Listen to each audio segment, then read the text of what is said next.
Umabot sa 205 na kataong may kasong kinakaharap ang naaresto ng mga kapulisan sa Police Regional Office 6 sa ilalim ng pamumuno ni Police Brigadier General Jack L. Wangki, RD Pro 6 sa isinagawang 203 manhunt operation sa buong rehiyon ng Western Visayas nitong buwan ng Mayo taong kasalukuyan. Ayon sa report ng Pro 6, kabilang sa mga naaresto ay ang 36 na most wanted persons, 4 sa regional level, 4 sa provincial level at 28 sa municipal level. Ang natitirang 169 na nadakip ay kabilang sa other wanted persons. Ipinahayag ni Police Brigadier General Jack L. Wangki ang kanyang papuri sa mga operasyong isinagawa. Aniya, ang mga tagumpay na ito ay bunga ng mas pinatibay na pagtutulungan ng pulisya, komunidad at iba pang ahensya ng gobyerno. Dagdag pa niya, magpapatuloy ang walang humpay na paghahanap sa mga natitirang wanted persons sa rehiyon upang mapanatili ang kaayusan at kapayapaan. Nanguna ang Iloilo Police Provincial Office sa pinakamaraming na arestong most wanted persons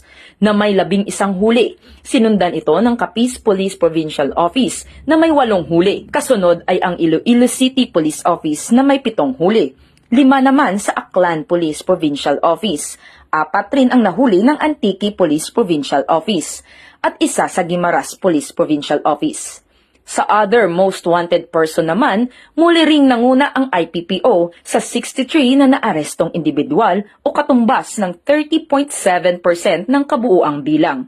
Sumunod ang Antique PPO na may 34 na nahuli, ICPO na may 27 nahuli, 21 na nahuli naman sa Aklan PPO. Sa Capiz PPO ay may 12 na nahuli at ang Guimaras PPO at RMFB6 ay may tig-6 na nahuli at ang CIDG Regional Field Unit 6 ay may 2 nahuli. Isang patunay ang mga tagumpay na ito na epektibo at determinado ang Pro 6 sa pagsigurong ligtas at mapayapa ang buong rehiyon ng Western Visayas. Dahil sa bagong Pilipinas ang gusto ng pulis, ligtas ka. Mula rito, sa Police Regional Office 6, ako ang inyong PNN Correspondent Patrolwoman Justin May Halyores, alagad ng batas, tagataguyod ng Balitang Pulis.